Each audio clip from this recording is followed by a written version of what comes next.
is that 15-1 to me? No. I gave you an easy save there. How are you doing? I'm okay. I feel fresh, ready up. It's a nice sunny day. Good day for some football training, and that's exactly what you're doing today. Yeah, hopefully it will be training. Hopefully they'll listen, so... No, it'll be good. Good lesson. For this next football lesson, I'm a bit concerned because I haven't done as much practice as I should have. And I've also lost my ball. I'm still absolutely appalling with all of my skills. It looks like I've never even looked at a football before. I'm looking forward to it, but I haven't been practising because I've lost my ball.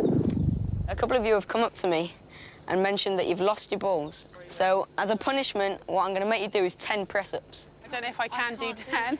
Now, come on, be quiet, the rest of you. So does it count if she falls on the floor? Yeah, I know. It's done for 3 now. Well, that was pretty pathetic. You can get up now. Right, well, don't question my authority.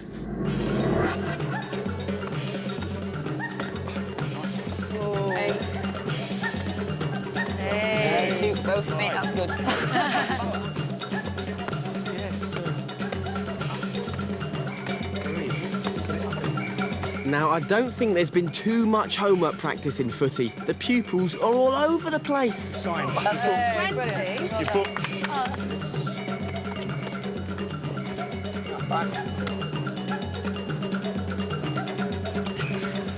The experience so far has certainly made me think about my teaching style and about what pupils are thinking when I'm delivering my lessons.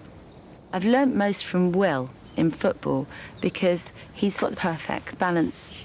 I mean, I can see that a lot of your techniques have come on, but bearing in mind that that was your homework, it's quite disappointing.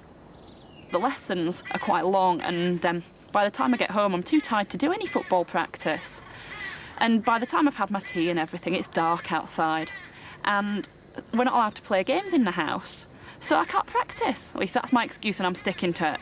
We're going to start with a trick, and this will help to develop your feet as well. So, it's called the Ronaldo, used by the famous Ronaldo footballer. And what you do is you start with the ball on your right foot, using the sole, and you roll it across to your left. But as you roll it, you step forward with your left as well, so it travels underneath. So it's like this.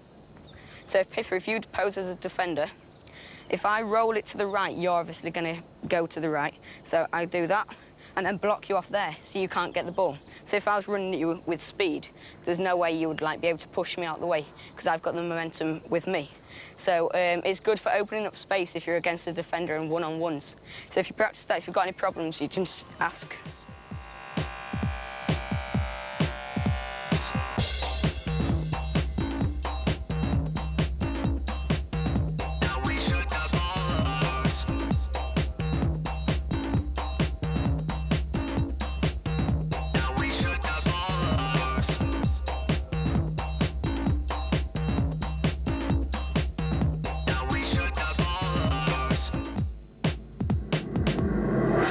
Go and change your balls to one of the size 5s, please. Will's strict regime has the adults under control, so far. I'm not playing here. This is disgusting. You see what's down there? Oh, that's sick. Please, do we have to make such a big deal of that? What's that doing there? It's a fake one. Now, whose idea was that? Guess who, I reckon. Oh, I wonder. Hey, don't look at me. Well, we'll sort this out after class. Behaviour like this is not acceptable in a football lesson. Right, as I was saying, I'm going to run up to Pippa, who doesn't tackle me, and I do the Ronaldo move on her, get round, bring it onto my strongest foot, and just tap it into the goal. So each time you do that, you're going to have to work on this speed so it's more realistic and you could use it in a game. Almost. You almost got the step right. That's right. So now you finish the ball. As your punishment for missing the open net, you've got to do 10 star jumps. 10 star jumps. One more. Will seems keen to try and create a World Cup squad, but the pupils look more like a dance troupe, and he has to keep giving them punishment exercises to get them in shape.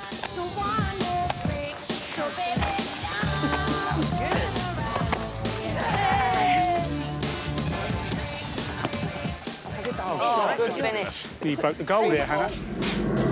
That was good. You're all really energetic. But before we go, whose was this? It's mine, Will. He was very, very cool about the dog poo. He went and picked it up. I mean, I certainly wouldn't have done until I knew it was real or not. as your punishment for doing so juvenile things during lesson, not listening to me, what you're going to have to do is be able to do 10 kick-ups by the next lesson. 10. And I'll be testing you, so if you can't, I'll set you some more. As far as playing practical jokes, I actually do that far more than I have done here, but I was a little bit apprehensive, shall we say, of what the punishment might be if I did it too much. So, Will, what was all that about? I chatted to you before the game and you were in a perfectly happy, jolly mood. Get out on the pitch, you get your students and suddenly you're evil.